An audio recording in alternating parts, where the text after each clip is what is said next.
Hello and welcome to this tactical analysis of the Tottenham versus Leicester City game in the Women's Super League. We're going to have a look at Tottenham Hotspur's 2-4 or 2-3 deep build-up, as well as their 4-4-1-1 and 4-4-2 press. And for Leicester City, we're going to look at their 3-3-4 or their 3-4 deep build-up, their midfield shape, and their 3-4-1-2 or 4-1-4-1 press. Before we get into it, if you enjoy the video, consider subscribing, maybe sharing on social media, or giving the video a like. With that, let's get into it. I found this to be quite an attritional match due to the styles that the two teams were playing. And although Tottenham won, I do think that there were efficiencies to Leicester's game when you look at the fact that Kane, Leicester centre forward, had the highest total XG in the game at 0.15 versus 0.02 for Beth England. And so with that, we can see here in the 3rd minute, Leicester looking to overload this left-hand side, but also set up in counter-pressing positions in case they lose the ball. And so we can see that counter-press begin as Turner was able to intercept, and Tottenham now look to try and pass through the Leicester press. Leicester's counter-press was successful, and so they're able to build up in this left-hand side. Although typically I would expect Mace to be deeper, allowing the centre-backs to be able to split, and then having ahead of her Tierney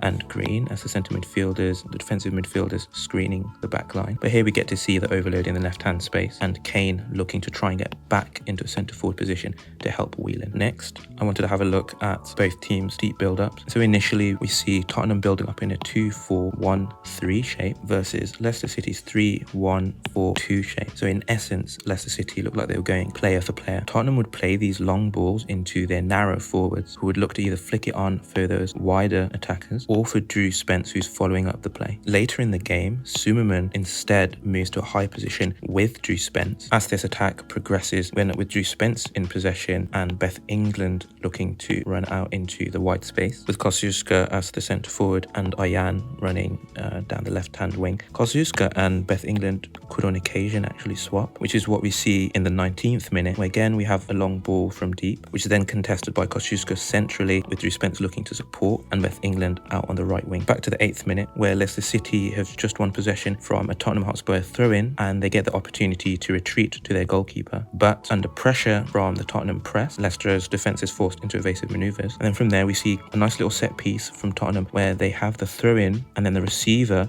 is able to flick it on to her two options looking to run beyond her. And so we see on this occasion Ayan being able to burst into the box, but she's defended, and then we get to see Leicester's deep build-up. And so against Tottenham's 4-4-2, which earlier was more of a 4-4-1-1 with Drew Spence sitting a little bit deeper looking to try and mark Ruby Mace, who here has dropped from her centre midfield position to a central centre-back position, allowing the centre-backs to be able to push out wider. And so we see Leicester set up in their 3-4-3 shape, where Tierney, the attacking midfielder, has dropped to look and support play, and Green, the other centre midfielder, is looking to push up. But also note here, Goodwin, the wide midfielder, dropping, whilst in behind her, Kane, the centre forward, will be running into the channel to challenge Turner in a foot race, looking to exploit the fact that Neville has tracked her player. On this occasion, Leicester City initially retreat back to their defence and then play their favourite combination with a long ball into the channel. Later in the game, so this being the 78th minute, Tottenham looked to play more on the counter-attack, utilising Kit Graham as a centre forward running into the channels. And so we see that here in this scenario where, again, we've got a long ball by Howard into the channel, which Molly Pike is able to win here because Harrop isn't really a fullback, she's more of a centre-back. And so Pike is able to whip across the penalty box, which is recycled and crossed back in. And after a whole heap of duels and ricochets, eventually Neville is able to clear it, which fortunately for Tottenham turns into quite a good long through ball, which Kit Graham takes deep into Leicester's defensive third, supported at this point by Iwabuchi and Selin, but unfortunately the shot is wide. I thought it'd be nice to just mention that there were a number of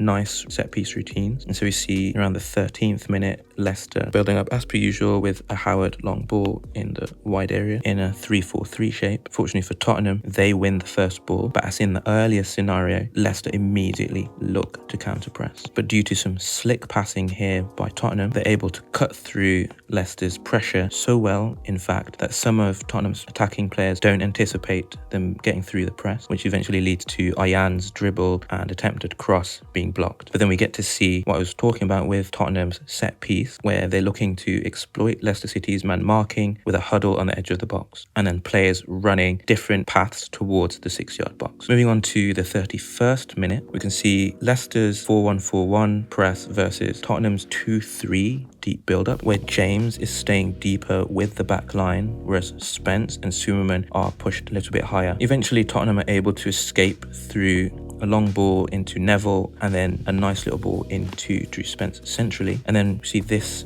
drive by Drew Spence, but see here Bethany England looking to be on the shoulder of the last defender, looking to try and get in behind, which is what Tottenham wanted their forwards to do constantly. But again, I think this added to the attritional nature of the game, which we see in the low number of touches for both teams in the opposition box, and both teams having only roughly 20% possession in their respective attacking thirds. We get to see Tottenham building up in their 2-3 midfield shape, with James anchoring midfield and Sumerman and Drew Spence as the number 8s, with narrow forwards and Tottenham's fullbacks advanced. Eventually, Tottenham look to spread the play towards the right-hand side, and we have the forwards and number 8s looking to combine in this wide space. Unfortunately for Tottenham, Neville plays an inaccurate pass, giving Leicester possession, from which they immediately play a long ball for Kane in behind, which unfortunately is easily saved. And with that, thanks for watching. If you've enjoyed the video, consider watching some of our other women's football tactical analysis, maybe subscribing, sharing on social media, or giving the video a like. And with that, we're out.